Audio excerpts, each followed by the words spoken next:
Welcome to Good Games Spawn Point, the show for gamers by gamers. I'm Hex. And I'm Bajo. And I am Darren. Coming up on the show, we give our trigger fingers a workout in the retro-themed Project Root.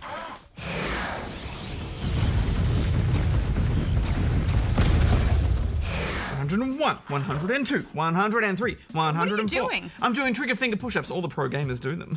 106. I've never seen anyone do that. Anyway, we also see if our golf skills are up to par. Good one, Hex. In Mario Golf World Tour. That's my fingernails a little bit. Okay, nice birdie.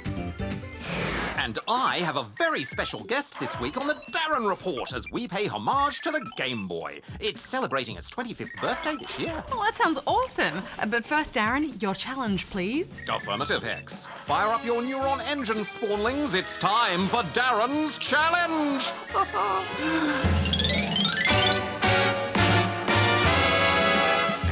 This week, I'm asking you, what is the name given to the blocks featured in Tetris? Oh, that's a tricky one, Darren. Why don't we have a think about it while Goose reports on the news? You know which one I don't like the most out of all the Tetris blocks? The one that's like an S shape. Oh, the one that's like that? Where does it go? I like it, but when you get like 5 of them in a row, then you end up with this like awkward stare. It's the worst. It's infuriating. Thanks, guys. Goose here with all the Spawn Point news. Pixel Press, a touch-screen game design app, has just been released after its successful crowdfunding last year. With a pencil and grid paper, you can design and draw your own two-dimensional platforming games, which can then be scanned into your device. From here, you can add color and controls and play through your designs. And talking of bringing things to life, a robotic arm has been designed that can catch flying objects with a reaction time of less than 5/100ths of a second. The arm has been tested catching objects like bottles, balls, and tennis rackets. The technology behind this could ultimately help create driverless or computer-assisted cars. Pretty impressive stuff. I should let Darren know his pasta scoops are due for an upgrade. Darren, you gotta see this!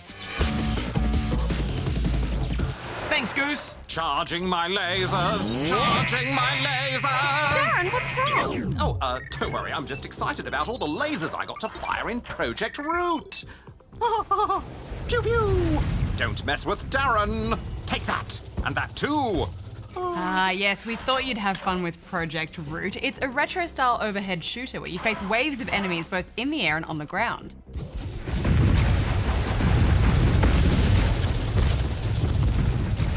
This game reminded me a lot of old-school arcade shooters, such as Raiden. And did you know, because these types of games had you flying upwards, in the arcades, they'd actually sit the TVs on their side in the machines, so you could see more of the enemies ahead. Bit of a fun fact for you there. I believe the technical term for these games was up-the-screen shooters. Actually, they were called vertically scrolling shooters, Bajo. Yeah, that's what I said, Darren. Up is vertical. Not exactly, no. Well, it's also north. Negative. All right, well, nevertheless, I was really impressed with how they mixed that classic vertical shooting with today's widescreen monitors. Your ship always moves upwards, but by spinning the environment, you can fly wherever you want. Yeah, and by having this open world to fly around, it adds a nice twist to the game's retro roots. And I really felt like a Top Gun during the dogfights as I dodged missiles and shot down enemy fighters. Although, and Darren, don't get upset about this, relax, I don't think you've quite got what it takes to be a top fighter pilot. Whatever you mean. Well, let's have a look at the evidence, shall we? Roll the offers tape, Carrie! Pew pew pew! Pew pew pew! Oh, nice one, Darren. Do a 360. Yeah, to your left, look out! Running anti-motion sickness diagnostics. Maybe you should take a break, Darren. No, I'll be okay. Darren, you don't look okay. Malfunction, impending robo-spew. Oh, Darren!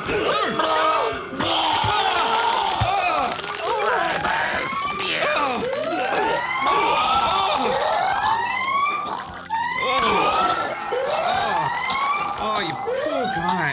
Oh, it's burning through the carpet! It must have been a gyroscopic stabilizer malfunction. That's okay, Darren. Look, there is a lot of spinning in the game. The enemies seemed to read my mind and fly away every time I spun, so I really had to chase them down, which only resulted in more spinning. I think I could get used to all of this spinning, but my main problem with this game is that the levels are just too long. Some had me shooting the same enemies on and on and on for almost an hour. with no checkpoints. Madness! Yeah, I agree. I just feel like they've destroyed a lot of the fun by just dragging it out. And it's a shame because the minute-to-minute gameplay is a lot of fun. But you only have a handful of lives, so it's easy to die right at the end of a mission.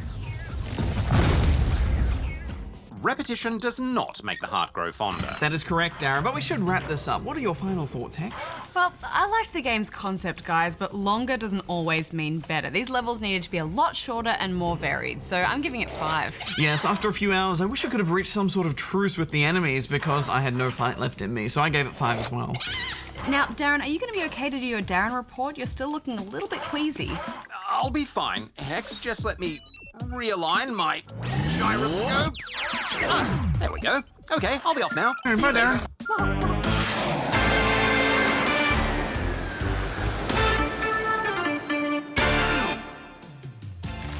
Hello and welcome to the Darren Report. Thank you. Today we're marking a very special occasion and we have a very special guest. This year marks the 25th anniversary of the Nintendo Game Boy, and here to tell us all about this landmark system is the one and only Goose. Welcome to the show, Goose. Oh, thank you, Darren. It's a pleasure to be here. And can I just say, what a clever and charming audience you have out there. Oh, you're absolutely right, Goose. Now, to the topic at hand.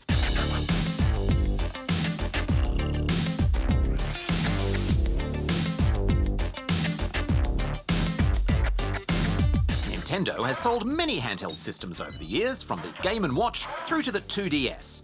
What makes the Game Boy special? Well, I'm glad you asked, Darren. I've actually gone and brought in my very own Game Boy, which I purchased back when it became available in 1989. Such superb styling, such clean lines.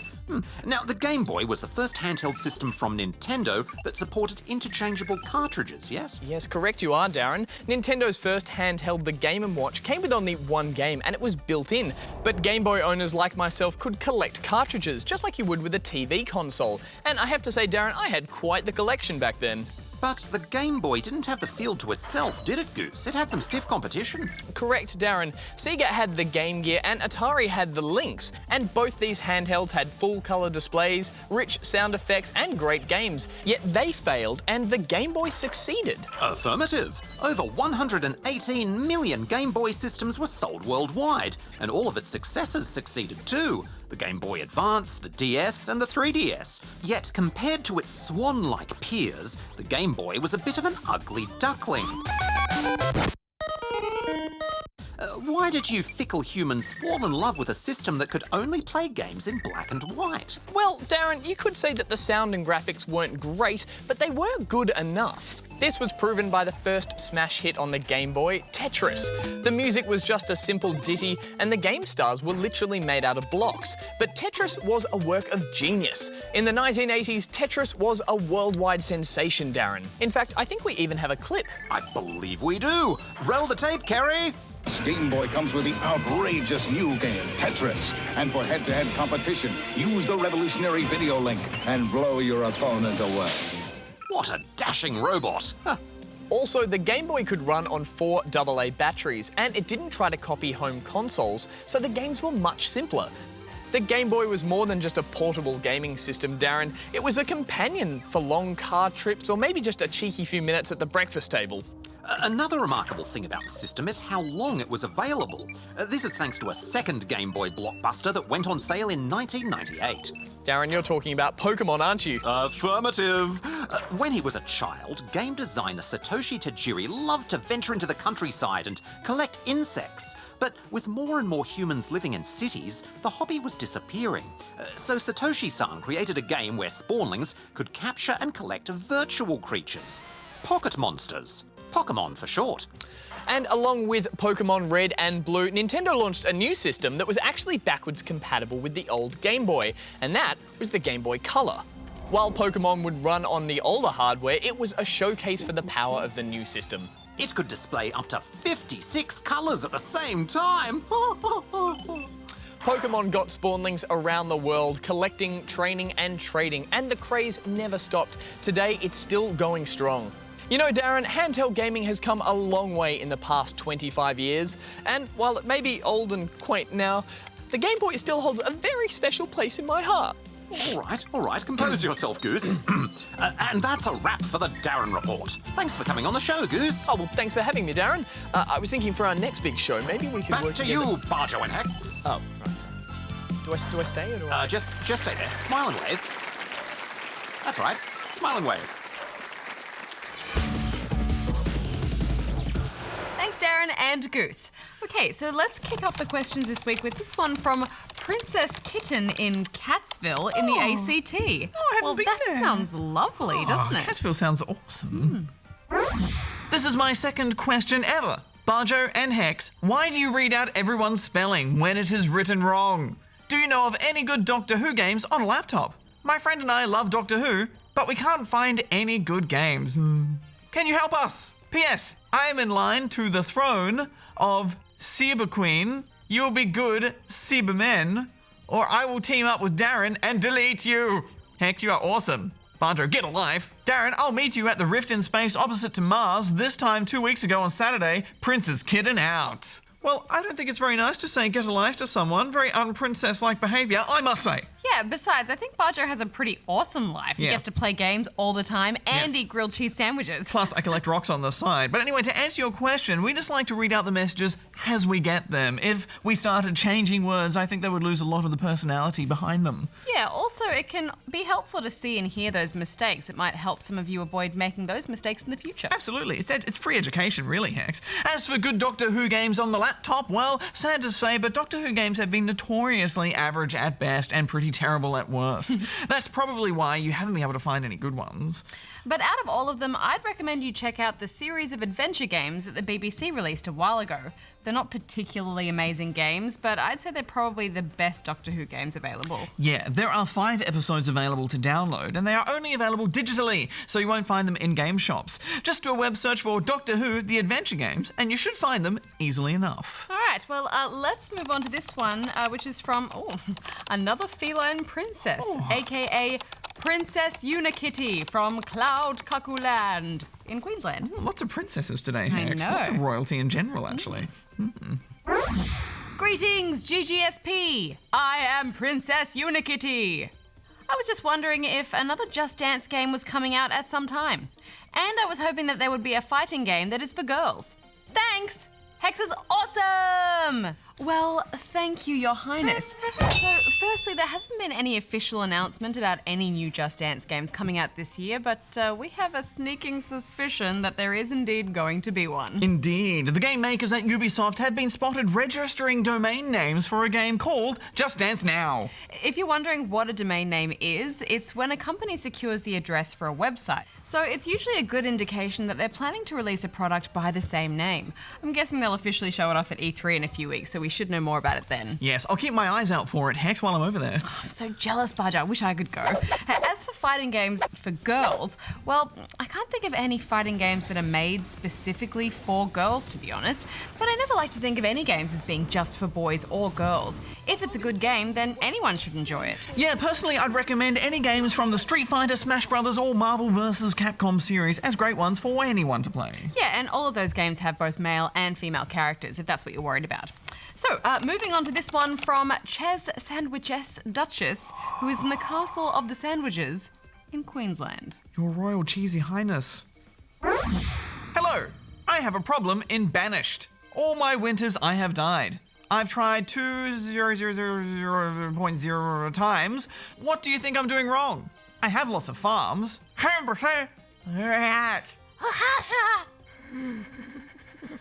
From your Duchess. Ah, well, your sandwichy highness. That's no good. You need to keep your subjects alive and well, or you're not going to be ruling over much for long. Indeed, Banished is a brutal game though, so you could be doing any number of things wrong. What is that? This is my cheese sandwich crown in honour of the Duchess of Cheesy Sandwiches.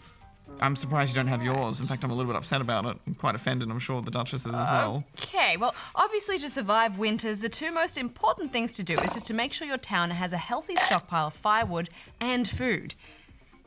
But that can be easier said than done. I think one of the most common mistakes to make is to let your population grow too much. It can be tempting to grow and grow so that you have lots of people to do all the work. But every person is another mouth to feed, and you can end up in a situation where you can't produce food fast enough. Also, while having a few farms is good, they're actually not as efficient as using gather and hunter huts. Also, fishing posts are great too. Efficiency in general is something to really focus on. You want to try as best as possible to keep buildings close together so that people don't waste a lot of time walking between everything. You're making a mess. I know, I'm sorry. I think the most important thing is to just play and see what works. Try to keep a constant eye on how much you're producing and using each year, and just do the best you can. And of course, learn from your mistakes. Anyway, let's move on to this one. Is it more royalty, Hex? It is, actually. It's from the King of the Philippines. Wow! Oh, wait. He says it's not true. Well, it's from the King of the Philippines, in brackets, not true, in Perth, Western Australia. Right. Okay, it's the evil King of the Philippines who likes to pretend he's the king. Would you like some cheese sandwich? Have one? Yes. It's quite stuck on there. Enjoy. Hi GGSP, I have 3 questions for you to answer. 1. Have you reviewed High School Story already? 2. How do you play with other people on the same console on Minecraft, the Xbox 360? 3. What is the purpose of Darren's challenge? Thank you. P.S. Can Darren sing any of the horrible history songs? Say this in a royalty... Oh, okay. P.S. Can Darren sing any of the horrible history songs? Well, Your Fake Highness, no, we haven't reviewed High School Story. To be honest, I haven't actually played it at all. Yeah, I haven't heard of it. What is it, Hex? Well, from what I can see, it's a mobile game that looks kind of like Farmville, but it's in a high school. Well, the user reviews seem quite positive. I give it 5 out of 10. Barjo, you know we can't just rate games like that. You need to play them to have an informed opinion. Anyway, question number 2. To play split-screen Minecraft on your 360, you actually need to have a high-definition TV. For whatever reason, it simply won't work if you're playing on a standard-definition TV. But if you are on a HD TV, then simply make sure the Xbox is set to display in high definition. Then just start a game, connect a second controller, and press start to join. As for the purpose of Darren's challenge... I bet that's him. Hello? Hello. Now, the purpose of my challenge is twofold. Firstly, it's to test the spawnlings' gaming knowledge. The more challenges they can answer correctly, the more impressed I'll be. Secondly, it's to teach them new things. So if they don't know the answer, they will once I reveal it. Just helping to cure noobishness one answer at a time.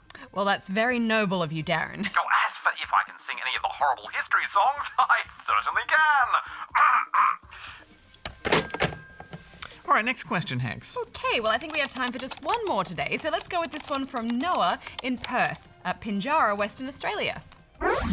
Please answer my question, or else 1 million farting butterflies will fall on your head. 1. What is Linux? 2. Can PS Vita memory cards work on PS3? Thank you, farting butterflies are coming! Well, no, we wouldn't want that. So, firstly, Linux is simply an operating system. So it's like Windows, except it's an open source system. And actually, it's completely free. And no, PS Vita memory cards are specifically designed just for the Vita, so they won't work on anything else. There are actually a few games which uses something called cross-save, though. It basically lets you play a game on the Vita, then upload your save game to the internet, and then you can download the save on a PS3 and keep playing. Quite a handy little feature if you own both consoles. Indeed. But that's all the time we have for this week, so if you'd like to ask us a question, then you can go here and send one in. Hex! Hundreds of farting butterflies! No! Well, they must be attracted to the cheese sandwiches.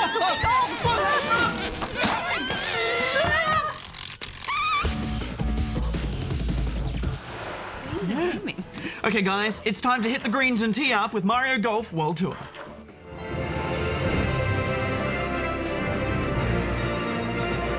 Here we go.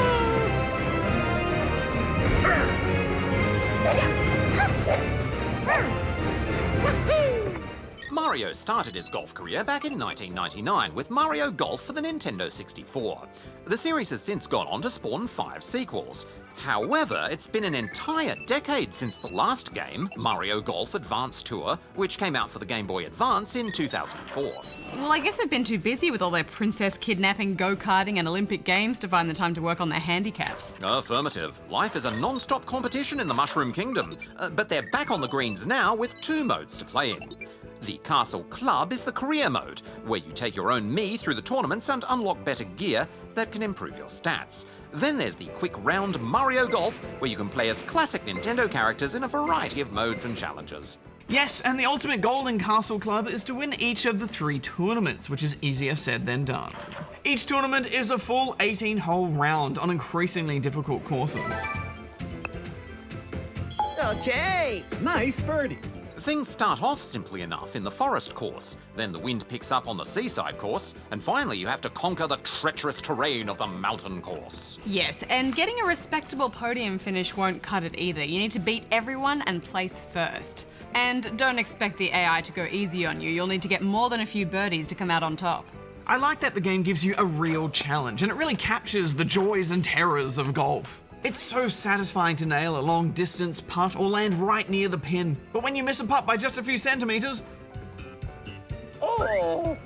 just get in the hole, it was right there. Affirmative. The smallest of adjustments can mean the difference between glorious success or shameful failure. It's almost kind of scary when you get a bogey, isn't it? I mean, all the other players coming close around you and then just stare at you angrily while you sob.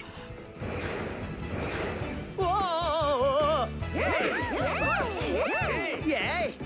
There. At least there's a range of practice games to get your game up to par if you're struggling. And I liked that you can switch between an auto and manual swing style. Manual gives you a bit more control over the ball's spin, but it also leaves you open to make more mistakes. The main tournaments offer a fairly straightforward game of golf. Outside of a limited use power shot, which adds a few yards to your shot, there are no special abilities or particularly outlandish courses. Quick Play, however, offers much more exotic courses, filled with coins, power-ups, and all sorts of Mario-inspired hazards. No! Out of bounds.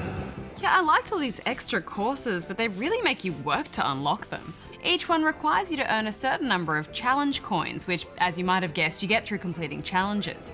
Affirmative. These include tasks such as collecting a hard-to-reach coin, shooting through rings, or playing a few holes with random clubs. They can be quite tricky, but I like them a lot. They're excellent bite-sized challenges to test your skills. And I think it's the craziest side of this game where it really shines. You know, it takes it from being just a good, solid golf game to adding all that classic Mario magic.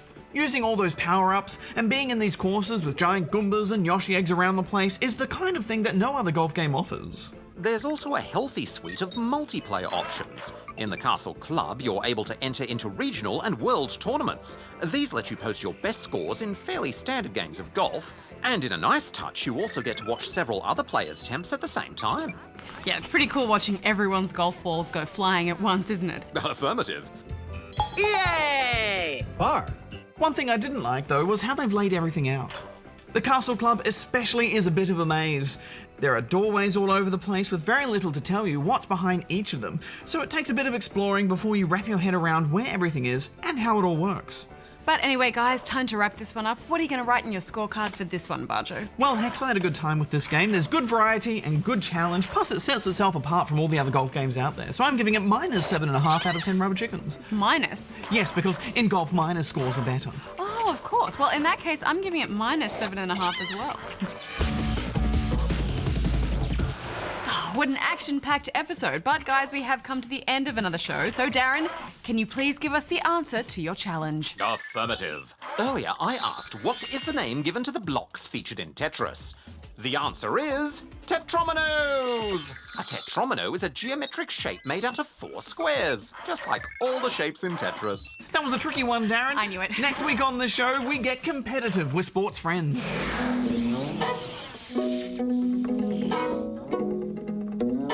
And yes, you've been waiting for it. It's one of the most anticipated games of the year, Mario Kart 8.